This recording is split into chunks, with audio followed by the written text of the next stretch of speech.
Before the flood, before the silence, the earth was not alone. The old writings say there were beings appointed to observe the world, not to rule it, not to interfere, but to watch.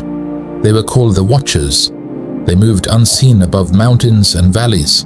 They listened to the speech of men. They studied creation as it unfolded. For a time, obedience held, but watching became longing. They saw mankind shape stone with crude hands. They saw music rise from firelit gatherings. They saw women bear life. And men dream of dominion, and something within them shifted. The Watchers did not fall in rebellion. The texts are clear on this. They chose to descend.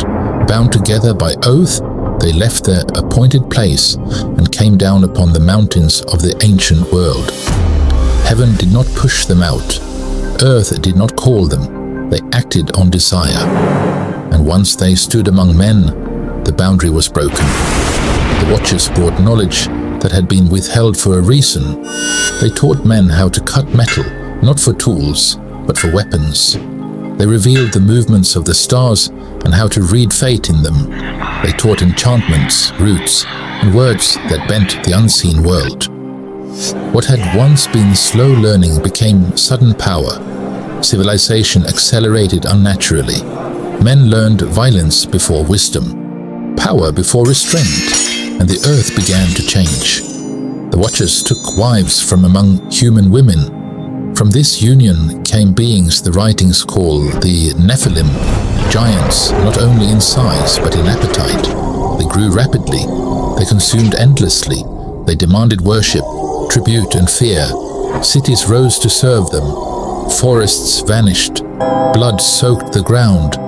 The giants ruled through strength, and men followed because resistance meant extinction. The earth groaned under their weight. Violence became law. The giants devoured not only animals but men. War spread between tribes.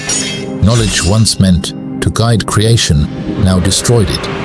The Watchers, who had intended to elevate mankind, now watched the consequences unfold, and heaven observed in silence. The ancient texts do not describe divine rage. They describe containment. Heaven acted not to punish emotion, but to preserve creation. The Watchers were seized and bound, cast into darkness beneath mountains and earth. Their voices silenced, but their children remained, and the giants continued to consume the world.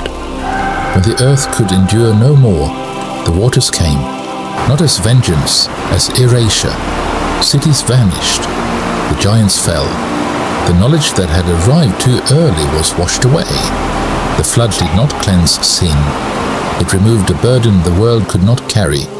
The Watchers stayed bound.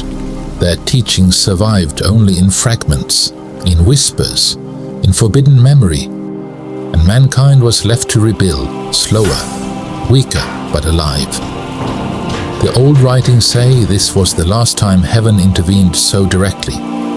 After that, silence followed. Some truths were never meant to be learned.